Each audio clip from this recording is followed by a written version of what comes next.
The Media Project.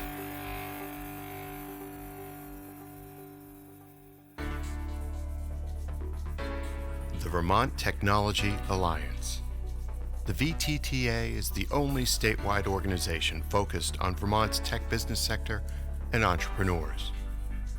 Our business members are Fortune 500 companies, startup founders, small business owners, and soloists. We provide advocacy, recruiting of tech talent, events, and other networking opportunities. We are the heart of the tech ecosystem in Vermont. Become a member now at vtta.org. The Vermont Technology Alliance. Tech thrives here.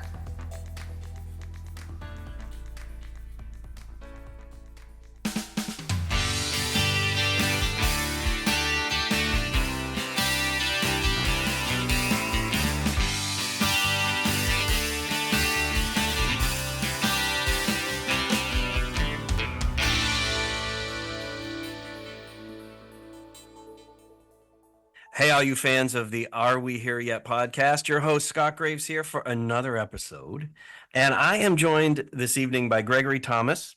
He is the executive director and lecturer at the Berthiaume Center for Entrepreneurship at the University of Massachusetts Amherst, in my personal favorite part of the great Commonwealth of Massachusetts. Gregory, how you doing this evening? I'm doing well. The weather is broke, and 75 is good. It's 75, no rain. I'm chilling. And slightly drier.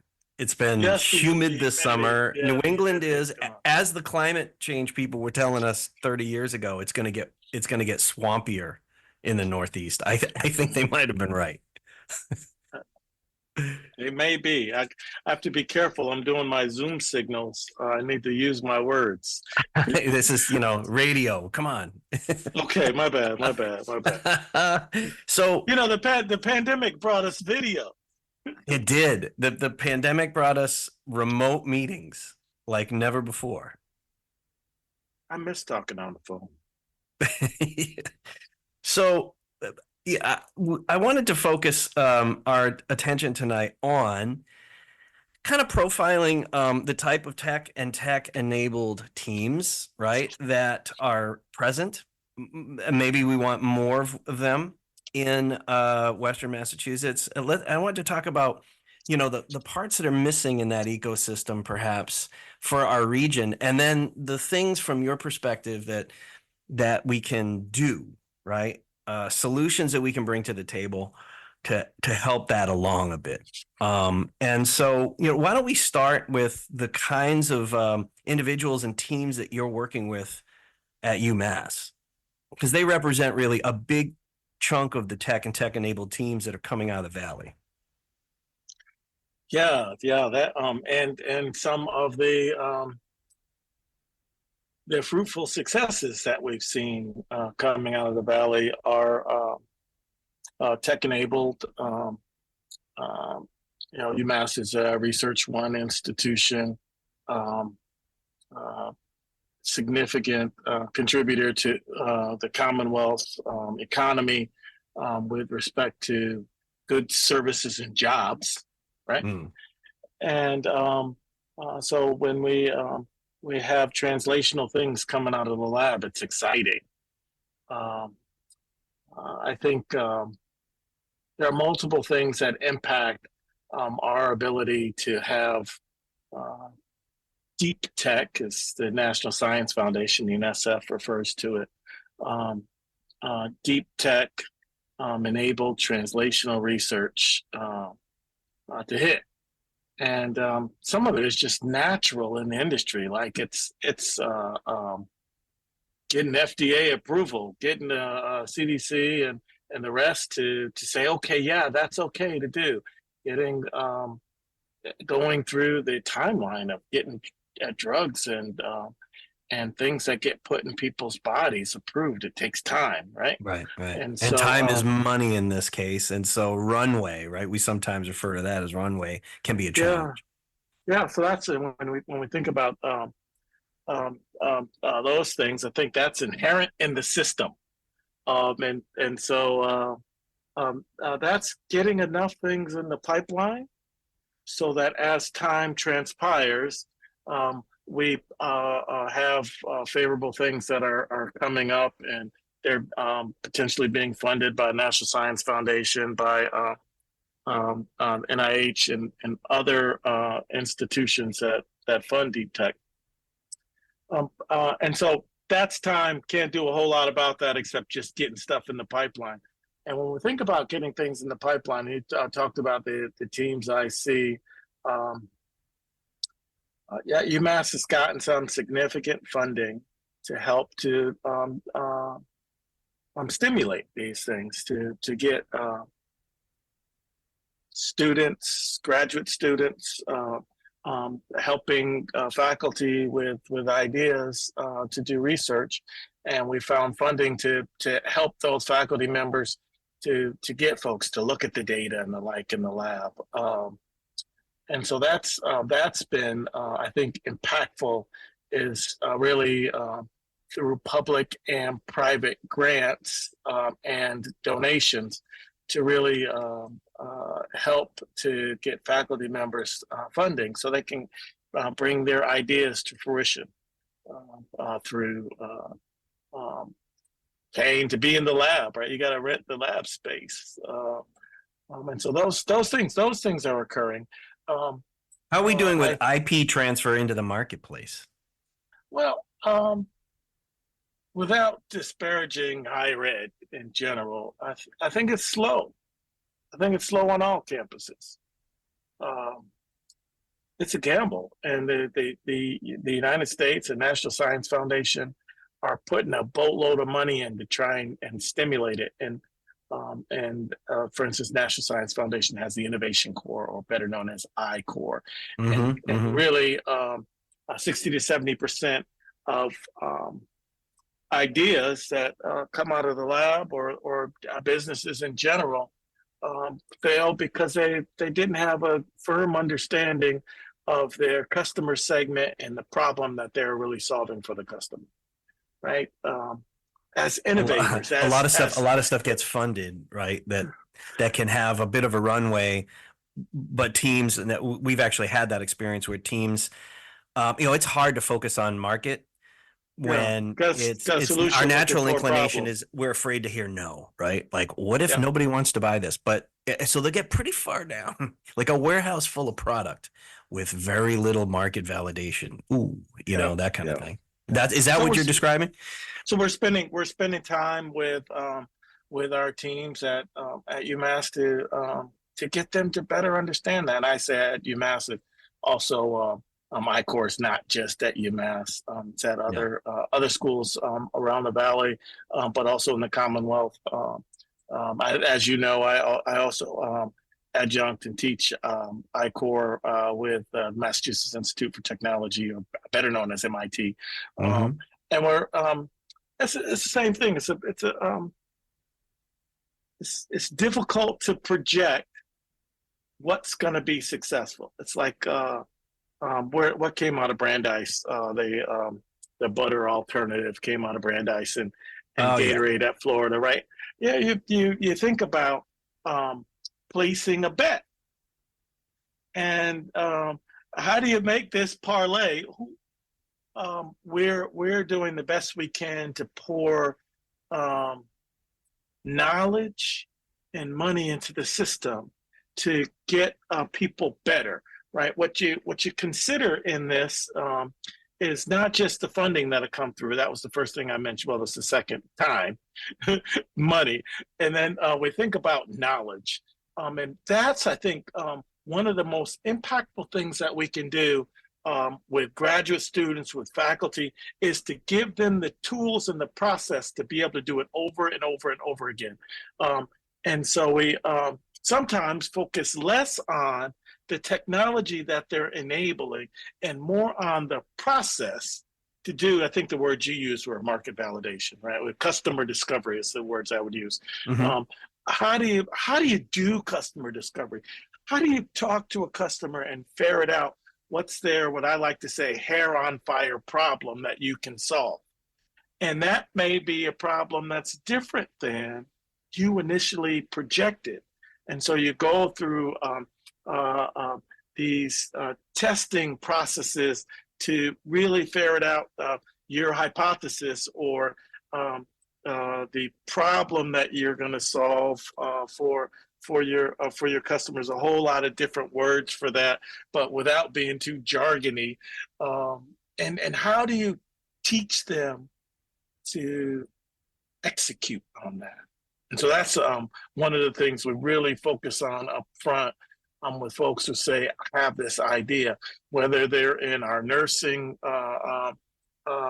program or nursing and engineering program, whether they're in biochemistry and molecular biology, or they're food scientists. You know, UMASS is the #1 food science program in the world on earth. And how do we enable those faculty members who have great ideas? I say, well, what great ideas are putting marbling in and simulated meat, right? Yeah. That tastes good, right? And how do we enable that so that comes out first? Does anybody want to buy simulated meat? Who knows, right? Or maybe if it was more like marbled meat, you know? and so that's how do we teach them to do the customer discovery necessary to really understand what let's say vegans or vegetarians what they want, and what does it need to taste like, and what's the texture, those things up front. And then using just the basic tools, right? The I won't say it's dead. Banks still require them, but the business plan is less of a thing today, right? And using the business model canvas is typically the tool that we use. Interesting. I went through as an industry mentor with a team from UMass on the I-Corps program. I think maybe back in 16, 14, 15, 16, 10 years or less ago. And coming back from that, I brought that business model canvas back to Corning. I'm like, hey, this will speed up our innovation process. And of course, it became so much more complicated than just the boxes that we use today. But really thinking about upfront, that's a great invention. Right, it's funny, right? All the things on the shelf that one of them I worked on was the fusion glass process with Corning, and that was something that was created for windshields that didn't work. Why didn't it work? Well, it's too hard. Interesting. Windshields have to give, or they'll bust your skull. Right. So got put on the shelf, and then it was like as we're transitioning out of CRTs. Cathode ray tube, right, the big butt TVs, and we went to this else. Said, "Oh, we could use the fusion process for that." That was on the shelf. Somebody created it. Same thing with Pyrex, right? It was something that was created. And so, in industry, in higher education, we have smart minds creating things and doing good work to. Use chemistry and physics to build processes that make life-changing, enabling things, right? And to get them from that idea in the creator's head, the inventor's head, the innovator's head, into a business that's profitable. I won't say in perpetuity, but on the product life cycle. That's the better way to say it, right? There you go. Well, without getting too jargony. Yeah, I mean, I'm doing my best on the jargon. Scott, I'm doing my best not to. We're not going to say bingo tonight because I'm not going to have a jargon bingo tonight, guaranteed. Anyways, but how do you do that? How do you get from idea to I'll say making money, but it's not just making money. It's creating a sustainable enterprise, which could be an enterprise focused on SDGs, right? It could be focused on the UN 17 Sustainable Development Goals, right? And to do that, you need economics, right? You can't just focus on solving one of the 17 without combining it with economics. Right. And so those are the things we often have to work on. One, business people need ideas to apply business models to, right? And ideas folks need business models to fix. And it's not one's better than the other. That's it. The tough thing is, sometimes an innovator will think, well, you're not smarter than me, and going to come in here and take my thing and go form a business with it without me. And the business folks can't come in and say, well, you're so techie, but you don't understand supply chain and this and that. We've got to get innovation and entrepreneurship kind of on an equal playing field so that we can get tech-enabled solution to change prospects for the future. That's an interesting part to all this, isn't it? And complex. It's the dynamic environment between. So in your world, I would imagine, right? You have researchers that aspire to be entrepreneurs. You have researchers who aspire to be researchers. You have a variety of other people in so many different disciplines at a large research institution like UMass, on top of the fact that you're also collaborating with other institutions. And just in the Valley alone, we have the spectrum of the different types of institutions of higher learning are pretty profound, right? So you have kids coming from all different kinds of academic background, academic cultures, and then there's their own family cultures, et cetera, and where they're coming from different parts of the country. So this process and the world, we have to marry the right people, create chemistry in a team that will work. Because it's funny, you can take the same IP, hand it to a half dozen different teams. All of them are going to have a slightly different financial model, right, for getting it out to market and for attempting to create a business that has sustainable cash flow. And some of them are going to do great. Some of them stay in the middle. Some of them fail. And it's not necessarily due to a lack of talent or anything like that. It has to do with the dynamic. I'm using the word dynamic simply because I don't know how else to. It's this complex issue of human chemistry, timing, right? Maybe you can describe that a little bit for us. And just, I want our listeners to understand just how unique and complex that can be. And that has an effect on IP getting out to the world too, as a viable product. Yeah, I used to say before becoming a state employee, a professor at UMass, I used to say in corporate America, moving up in corporate America is timing and luck. And it's a whole lot more luck than timing. Some of the people that become senior executives and CEOs, if you knew them 30 years ago, you never would have guessed it, right? Yeah. And so I would say there's a thing I would add after really delving into entrepreneurship, the entrepreneurial mindset, pedagogy, innovation, design thinking. There's one thing that I think is helpful and that we don't often define or try and train for is grit. It's are you going to stay up all night? Are you going to skip meals? Are you going to get off your cell phone and get off social media and figure out how to make it happen? Are you going to make phone calls? Are you going to do the research? Or are you going to ask AI and do what it says to do? Right? And so when we think about these things that create success, it's a whole lot with timing and luck. And that was the first thing I started on, is timing, right? Yeah, is this going to pop? Is it not going to pop? Who's doing the approval for this? And, all of those things, and what are their proclivities? All that matters, right? Luck matters too. But are you willing to put the work in? And so when you talked earlier, you talked about, there may be faculty members, graduate students, researchers who want to do entrepreneurship stuff. And there may be ones that want to really just do research. There's more that just want to do research because, right, we reward what we measure. And what we measure drives behavior. Mm-hmm. And the behavioral driver for a faculty member is publications and funding.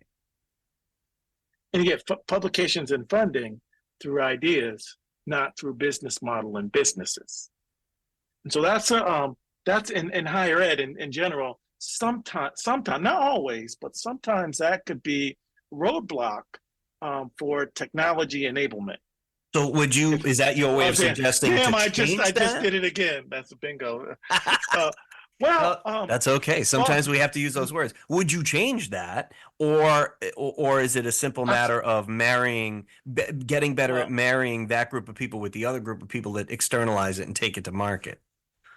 I think sometimes that works. However, it's not as successful as we want it to be in higher ed because of some of the limitations with royalties and intellectual property and the like. So it doesn't always create an environment where it will encourage someone to come in and want to do that, right? Because of the potential returns may be less than they want them to be. Ownership may be not what they want it to be. Because as a graduate student or faculty member, you create something, the university that you created on owns it. Mm-hmm, mm-hmm. They own the IP. You signed up to do research at the university, and anything that you could create, even if you do it at home in your garage, it's aligned. Right? As we'd say in the old music business, you are a work for hire. No. Yeah, same in corporate America, right? Here's your dollar in a frame. Thank right. you. You're exchanging that for job security. And by the way, put these 5 fellows on your patent so they can get credit because they helped you. Anyways, but your question is a good one. I think that higher education culture has to change. And that's different than the solutions that we're looking at right now. The solutions we're looking at are adding to the annual faculty review process, teaching service research, right? And research and teaching and service. Where does entrepreneurship fit into that? Mm. And so that's I think the problem that we're trying to solve right now in higher ed. I think culturally, though, there may be something different that we think about in higher ed that I don't know the answer to, right? It's a great design thinking exercise for the business school dean. Dean Ann Massey is a design thinking zealot. But it's a great exercise to go through. I think the dean of the College of Natural Sciences, Dean Fox, is thinking about it and thinking about how do I get physicists and the chemists and the other folks in my college to think about this in a way that we think about translation. Some faculty members do, and that's all they do in their lab. Peg Riley is one of them. That's all she does is translational stuff. She's got undergraduate students in there working on translational stuff. That's what they do. But that's 1%. Yeah. So I don't know how to fix that. I don't know what the solution is, but I say it's definitely a challenge towards moving things from idea into innovation. I think of an idea combined with a business model creates innovation. What CEO Corning, Wendell Weeks used to say, and Marty Curran, who was the chief innovation officer. It's like, I love you guys creating these things, coming up with this intellectual property, invention disclosures and all the other secrets we have, and external stuff that goes and we get patents for. However, if I don't have a business model for it and no customer, it's irrelevant. It's on the shelf. Right. And nobody will ever see your invention. I think that that's a little bit extreme, me saying it that way, because there are people who read the top tier journals and the like, and look at novel ideas that come out and are cool, and people are interested in those things. But for the masses, like with the light bulb, right? That's a great idea. What does this thing do for me? Until until you can mass produce that, it's irrelevant.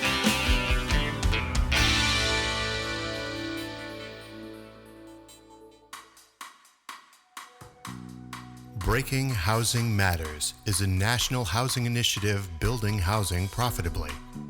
It is a first-of-its-kind initiative currently being piloted in Rutland City, Vermont, USA. BHM brings multiple key stakeholders from the housing development ecosystem together to solve the dual issues of affordability and profitability. Participate in an all-ships-rise approach designed by a multiplicity of internationally recognized experts in development, economics, housing, and governance. Donate, start a petition for your community, or learn more at breakinghousingmatters.org. Press and program inquiries, please contact our Vermont Director, Scott Graves, at scott@breakinghousingmatters.org.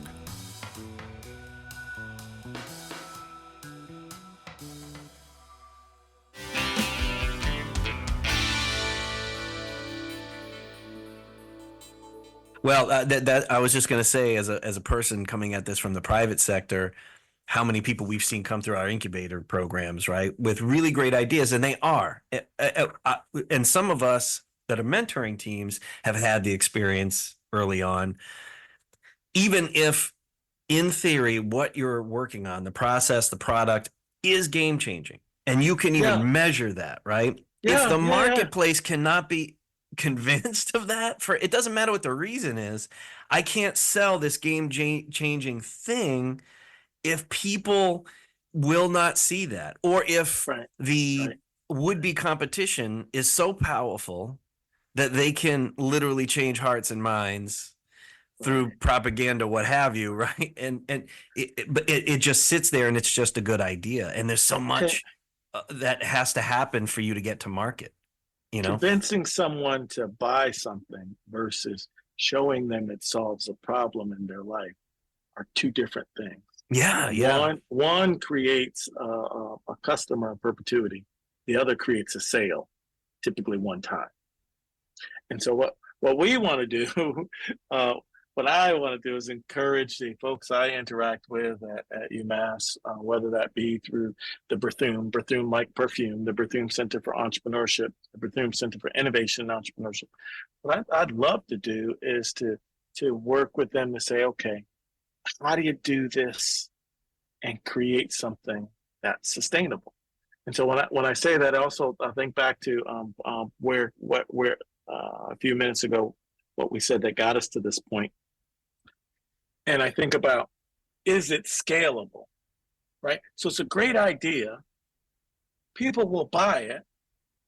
It's cost effective, meaning you can make it cheaper than what you sell it for. So you make a profit, right? Create cash flow. Got to have net margin, Yeah, right? And however, if you can't scale it, if you can only make two of them, that doesn't work, right? That's not sustainable business. And so it's also scalable processes. And so all of those things kind of come into what we do, right? We got to find out if somebody wants to buy it. And then we get all of that done, and maybe you need brick and mortar investment, or maybe you need to get your first tranche of raw materials. How do you get that money? How do you get that money, right? So you've got the money to do the research, you got a grant, you went to the Institute of Applied Life Sciences or the Institute of Science, and you worked in a lab and you figured it all out, and now you want to launch, and you got to find supply chain partners, and you got to find these things that work. There's a great organization, it's called Forge, that works with companies that and ventures and ideators that are ready to start doing pilot manufacturing and those things. And so that scaling is critical also. But how do you find the funding to then launch? And I think recently there was a panel. Jeffrey out of Lever facilitated it, and I think Liz Roberts was on the panel, and not Chris Bicknell, but Chris Sims. From the Alchemy Fund, yeah, Alchemy the two Chris's, yes. Chris Bicknell, Chris. They Squared, are venture capitalists for our listeners here in the Pioneer Valley, and Jeff. Oh boy, I'm about Jeff to Thomas. actually, yeah, Jeff Thomas. Jeff Thomas is he is running the fund called Lever out in. Is it Lever or Lever? Maybe it's Lever. Okay. That's what I Lever. It's Lever. I heard somebody say lever tomato. Recently, and I was like, "Yeah, potato, tomato." I think I just said it too. Out of North Adams, Massachusetts. We visited with them a few months ago, looking at properties to invest in that part of the world. It's they got some wonderful things going on up there. Yeah, Jeffrey's doing great work, and Liz Roberts with Mass Mutual, right. and they have multiple funds, and then. Steve Willis was representing as someone on the investment committee from the Maroon Fund, which is the UMASS venture fund that's on their second raise, and have made some great investments led by Charlie Johnson. And so we're seeing the things come into play that are necessary to have a vibrant ecosystem. We're seeing those things too, and we've got the smartest people working on, like we just talked about, Dean Fox, working on how to enable faculty members who are doing research to be able to do more and be rewarded for their innovation and entrepreneurial efforts outside of the classic higher ed recognition. So all of those things are coming into play. And if I just take a step back and say, okay, well, let's go right there. The Berthiaume Center, that 2014, it's only 10 years. We're toddlers in this whole entrepreneurship space, right? And we're R1. We're not toddlers in invention. We're not toddlers in innovation. But to take those things and translate them into something different, to create the corporate partnerships and the like, we are blazing trails. We're blazing trails in an R1 state institution.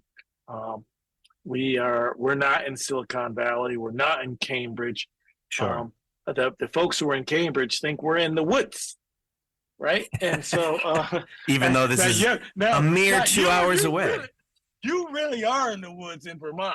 However, we got to live in a city around us. Gregory, I'm just going to give you some perspective. I live in the second largest city in the great state of Vermont, and there are 15,800 people in our city.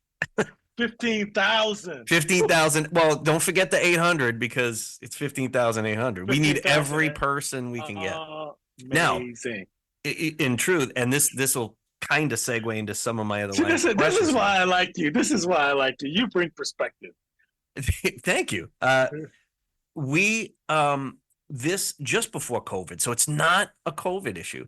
Just before COVID, and in the years just before my family and I moved here, this city lost 20% of its population. There were just over 20,000 people living here prior to 2019, right?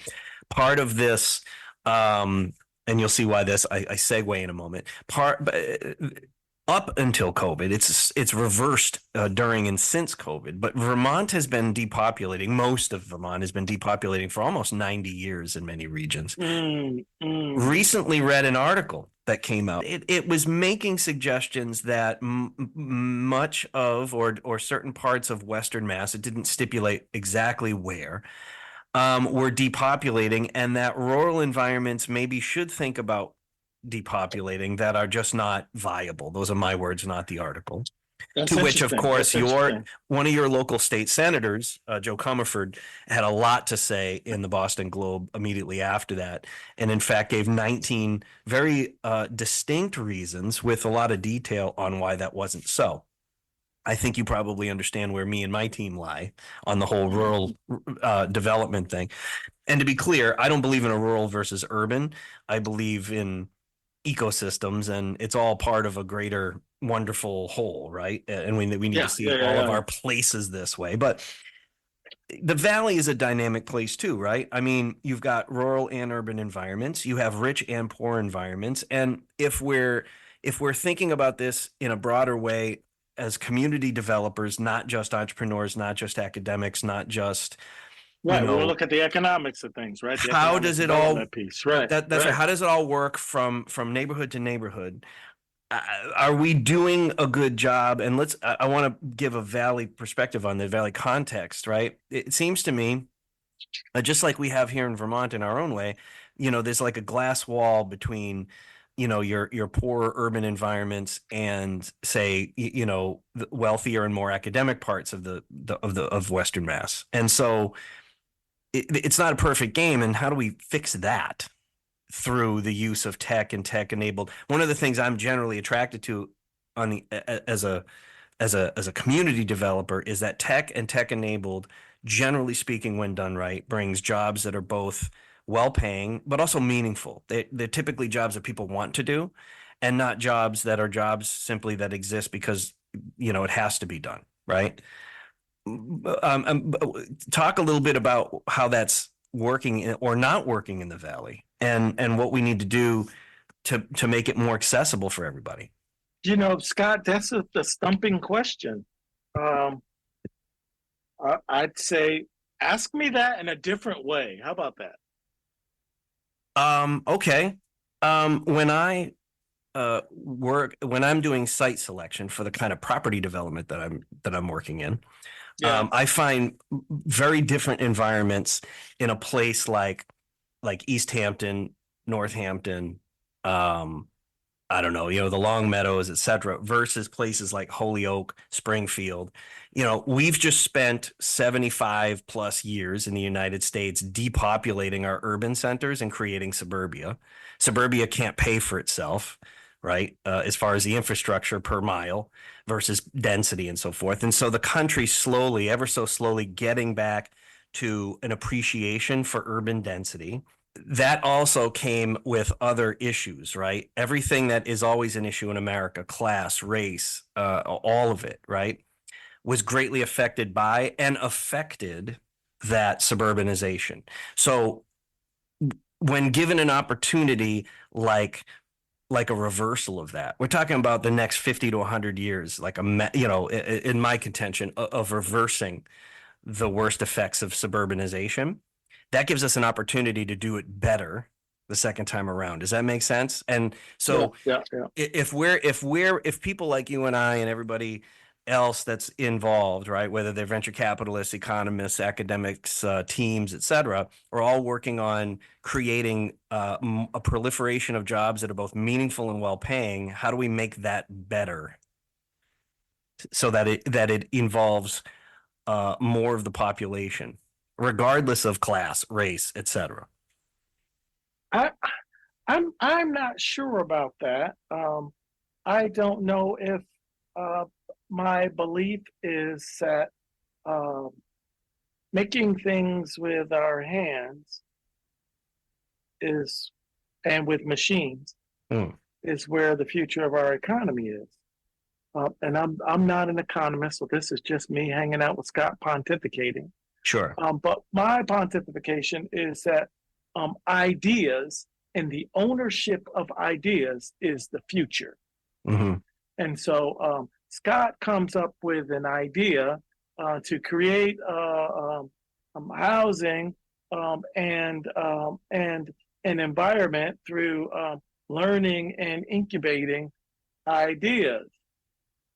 And it's not necessarily for the brick and mortar that will then get built to build that product. It's for the ownership of the intellectual property that will have royalties in perpetuity. Understood. And so I would say we have to, at a grassroots level, encourage people to be creative and think different and exchange ideas and talk more, talk and listen more. I think that will create the environment that will get us to the future. I would say if we're trying to build a new industrial revolution, Vespit, or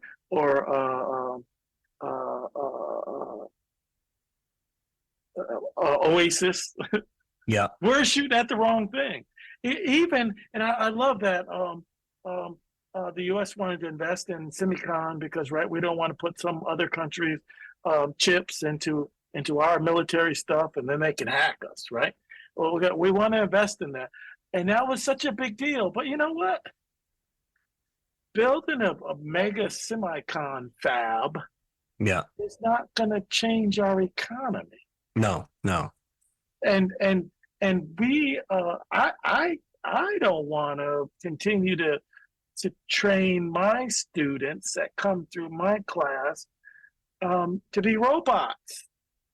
And take a test and do what they're told. Isn't that what we're developing artificial intelligence for, right? Like, and so can't that do the mundane work while we do the figuring out? and I don't want them using AI to give themselves the answer. Right. I use it to develop the outline and then fill it out. Right. It's a starter. It's a starting point. And so that's where grit comes in, right? We can't have lazy brains. And I'm not saying we do, but I want to encourage us not to go that route. Right. Not to go that route. So right, yeah, have AI do the mundane. Great.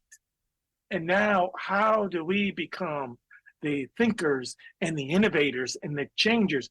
How do we become I know maybe with your audience, I don't know or not, but it's right. But how do we become the business model changers, right? It wasn't the Tesla car that revolutionized EVs. It was the new business model. Yeah, that's true. Yeah. It's all that sometimes when I'm with students, dealership with a bunch of cars. And it's not that the car is cool. It's great. Hey, it's got Corning glass in it. Love it. Right? But what's the innovation there? Because we know how to make cars. Right. Right? Right. Thank you, Henry Ford. Right? We got that. We got the assembly line. We got that down. What's the innovation? It's thinking differently about, we don't need to do all of that. Let's lean it up. Yeah. So I think my view is if we're still trying to find, as Chris Sims says this, Chris Sims from the Alchemy Fund, a venture capitalist, if we're still trying to find plankton for the whales to eat, we're on the wrong path. I've in fact heard him say that before. And today we do need to train folks so that they can move up and be leaders and the like. And entrepreneurship is the best training ground. I swear by it, right? To teach someone to think about, right? Teaches customer focus, teaches business model. You're understanding how cash flow really works. You're understanding how to leverage your business with the appropriate balance sheet vehicle. You get all of that in entrepreneurship. It's a great training ground. But where do you go with it? And are we training people to go be robots, or are we training people to change the world? Right. And I want to change people to change the world. And that takes a lot of everything you're saying, and it takes a lot of synthesis of ideas, right? And recognition. Right. If you're gonna, you talk about how that affects leadership, right? And how leadership affects it. I mean, understanding the skill sets of everybody around you, and working those together, synthesizing the relationships in a team, so that the most is derived from that team without expending people, but in fact, enriching them through the process. These are all the important things. If we're talking about a world in which we're driven by our ideas, this world, I would assume, there's a high priority on access to education. And you talked a little bit about it, the relationship building, the connections that are made when people have access to each other, just to constantly be working with each other and across different idea sets, different models, different plans, right? Right. Because that's a muscle that needs to be flexed, right? And so and I feel like maybe we channeled in kind of our local politicians, because you asked me a question and I answered a different one just in the past, right? and I realized I didn't answer your question directly, Scott, and just to be transparent with you, is probably because I don't know the answer to it. I don't know. I don't know what's missing, and I don't know what we should do to fix it. I think that, though, if that's the end game, we're going down the wrong path. I like the direction you took, even though you're characterizing it as, I'm not sure I know the answer. And we don't have to know all the answers, right, to any of this. But we just keep down a path. We keep working out, I mean, listen, you get up and you get in front of people on a stage to improvise some music, and you're not entirely sure what's going to happen, but you know one thing: you're going to entertain people. And as long as you keep that in your mind, right? As long as you have this vision and this end game, and you keep working towards it, you're probably going to hit a few home runs along the way, Hey, and hitting a couple home runs,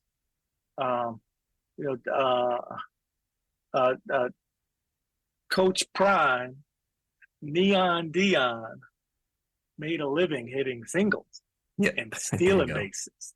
Just get on base. Right. Get on base, and we're going to get home. Get on base, and we're going to score. You just got to get on base. Right.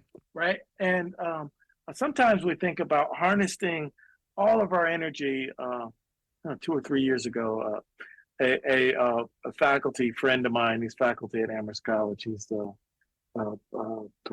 chaired professor, Stephen Bradley, and he says, Greg, you can't just keep hitting singles. You got to hit some triples and some home runs. You got to focus on hitting triples and home runs. You got to harness your energy into this. I'm like, that's no fun. I need to get on base. I want to get on base and go get them. I'm not Mark McGuire. I'm not Sammy Sosa. Maybe you could think about it that way. Well, and when you're building, I'm putting it out there for you that maybe, but I'll say again, like I said before, these are the ideas that are in my brain, and how I'm moving. I don't know if they'll work or not, but I'm gonna keep trying. And isn't that the true definition of entrepreneurship? When people say, "Well, how did you get successful?" To people that have had a modicum of success, and they'll say, "I just didn't stop." Right. Like sometimes this is all measured by, if you stop, you guaranteed you're not going to win under that paradigm, under that business model that you were progressing towards. Scott, I already had a successful corporate career, right? How was I successful? I worked more hours than anybody else would work at Corning. I worked from Asia to the U.S. and people say, Greg, you work 24 hours a day. I worked more than anybody else could work. And now I'm trying to help people to think different and to learn how to learn, because you're going to need to, how do we do it different? we're going to need to enable people and train people to be able to listen, be creative, and learn new things fast. Right? Here, read this report. Tell me in the morning what we should do. Right? Go look at this and tell me what's wrong with it. Find the error in the book and tell me about it. There are 5 errors in this book. I've seen them already. You tell me the errors in the book, I'll give you an A. Right? We got to think critically and not just be, I said it multiple times, be robots. Yeah. And we got to challenge ideas in a way that brings people close to us, right? Not be the naysayer, be the no person. I'm not saying that. That's not challenging. Just saying stuff and seeing what will stick. But challenging it in a way that creates collaboration. Mm-hmm. Jim Collins, right? Good to Great. Mm-hmm. Yep. Jim also wrote, Professor Collins also wrote a book, a Good to Great book with respect to social venture. And in his first Good to Great book, he was really on the Porter competition thing. And then the social book, and it's a pamphlet, talked about collaboration, not who are your competitors, but who are your collaborators? Who are you going to work with to enable your success? And I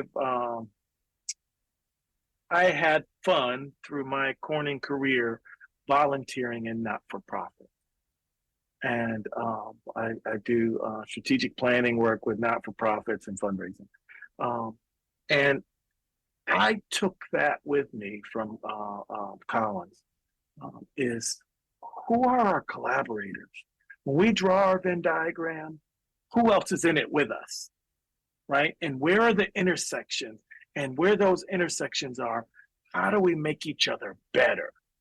I think that's to go back to the tech thing. Where are the collaborators, and how do we collaborate to make each other better, right? And I think that's another piece to the ideas of thinking, the ideas of collaboration fit in with that. Excellent. With that, as we conclude this interview, I hope you'll come back sometime. I'd love to. I have the sense that we have no shortage of things that we can talk about. And, but we want to keep, like all good performances, we want to keep people hanging a little bit and wanting more. So listen, next time I come back, I want to talk about SDGs, the UN 17 Sustainable Development Goals. I want to talk about SDGs, and I want to talk about how our student population today, both in high school, college, and grad school, are clamoring with trying to change the world. I want to talk about that. Oh, that'll be excellent. Gregory Thomas is the executive director and lecturer of the Berthiaume Center for Entrepreneurship at UMASS Amherst. It's a pleasure. Thank you for coming on the show. Yes, sir. SMG's Are We Here Yet podcast is a production of M the Media Project and SM Graves Associates. Learn more at smgravesassociates.com.